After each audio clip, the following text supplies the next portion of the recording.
Welcome to the latest edition of the Defender Diaries. Sitting alongside me, the man they call Mr Bramham because he has won here 7 times. It's William Fox-Pitt. Thank you very much. Blimey, it just shows I've been around a jolly long time. I think it's been came to my first Bramham in 1988. It's quite before most people who are riding this year were even born, probably. Coming here, I guess for the first time, not as a competitor. It really is, yeah. I'm here. Obviously, my wife is doing some work, and I thought I'd tag along. So yeah, it's rather nice. So what is the future now? You've had this amazing career riding at the top level, representing your country. You still going to keep your hand in riding young horses, or what are you going to do? Yeah, it's obviously done a lot of thinking about this for a long time. I've been quietly going to give up for a long time, and I've carried on far too long.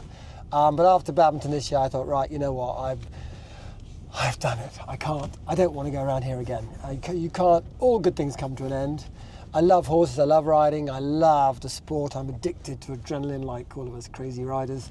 And I'm now going to learn quietly to live without it. So of course I'm going to terrify myself on some young ones, maybe produce 1 or 2 and then look forward to seeing them progress with somebody else.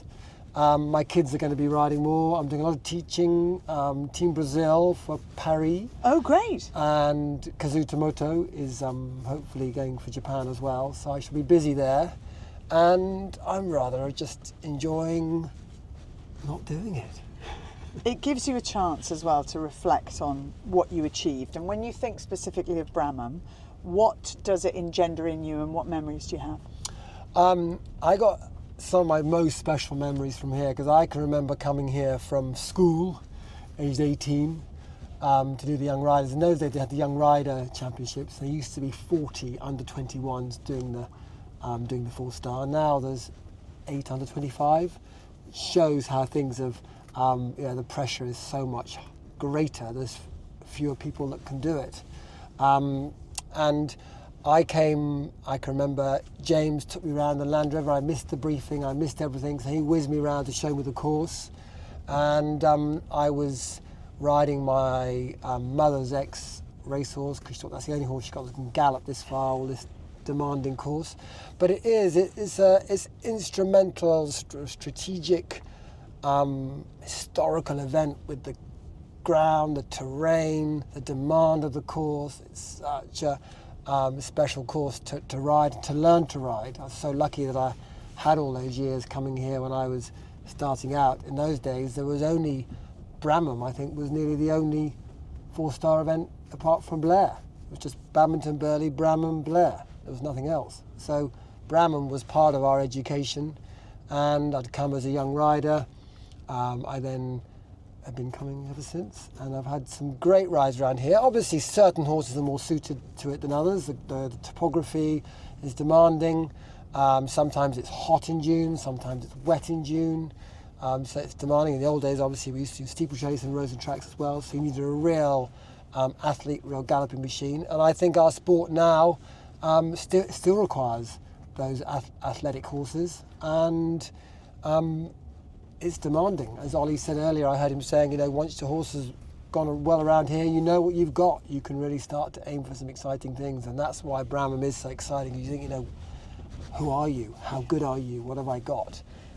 And I think this year's no exception. You really see which ones are going to progress in the sport. And we're just driving past one of the really tricky sections of the course. Out of interest, when you walk it now, do the fences look bigger because you're not going to be jumping them, or do they look smaller because you're not going to be jumping them?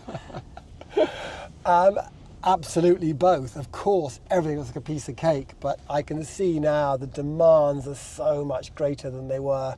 When I used to come in the old days, you used to just gallop and jump and attack and hopefully last for 12 minutes, and you didn't know if you're going to, whereas this now it's a bit quicker, a bit faster, but the jumps are more technical. They're no more scary, but there are more opportunities to run out. I think back in those days, you might have got one corner, and arrowheads didn't exist. You just had angles, turns, and big frightening coffins and ditches and banks.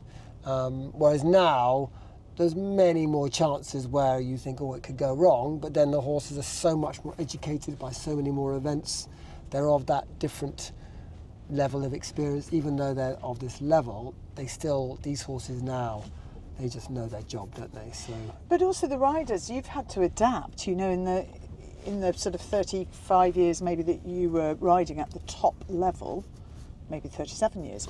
How much did you have to change what you were good at and the way you trained your horses? Oh, it's been fascinating. I've really enjoyed seeing how things have changed. That the whole training structure has changed. Your whole mental approach to the sport has changed. You've really had to grow up with the sport. Otherwise, we'd have been left sitting on our non-existent perches thinking, well, it used to be.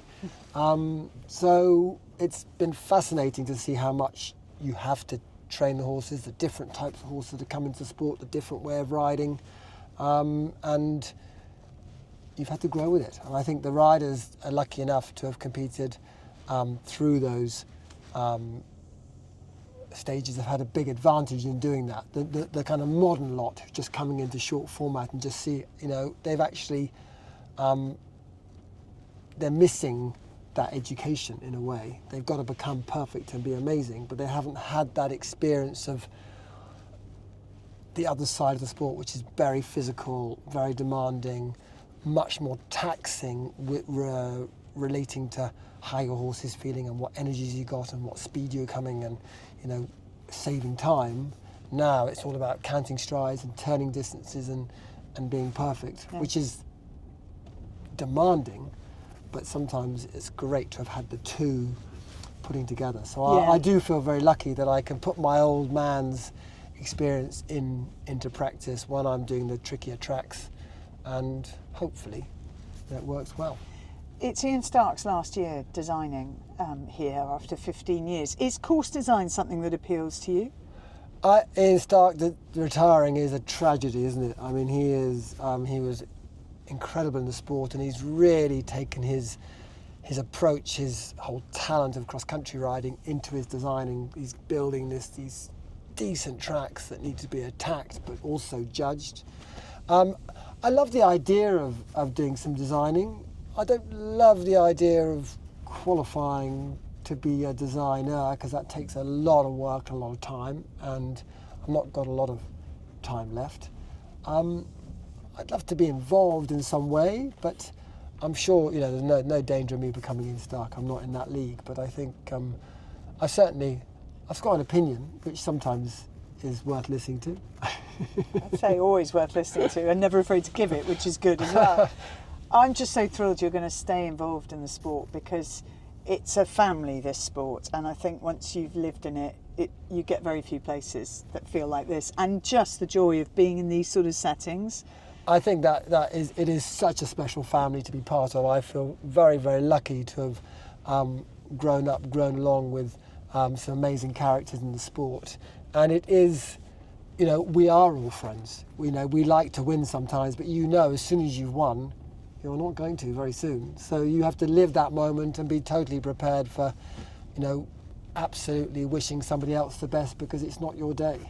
And no, it's a very special sport that I've been very lucky to be involved with for so long, and I'm also retiring in one piece. Well, there is that to be considered as well, particularly given the kind of knock or two I've had.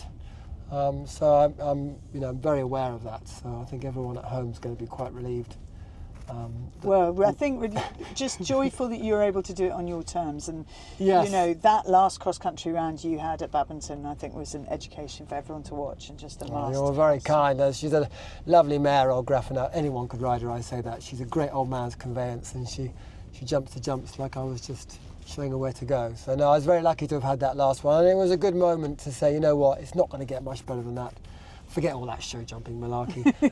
That's not what, you know, that's just sometimes one of those things. But the cross country was great to have done that, and hugely a relief. Sometimes you just have to say, quit while I'm ahead. Yeah, well, not winning, but ahead. Exactly. Well, it's been a pleasure to watch you over all these years, and I'm thrilled that we get the chance to catch up here at Bramham, where you've won, let me say it again, 7 times, William Fox-Pitt.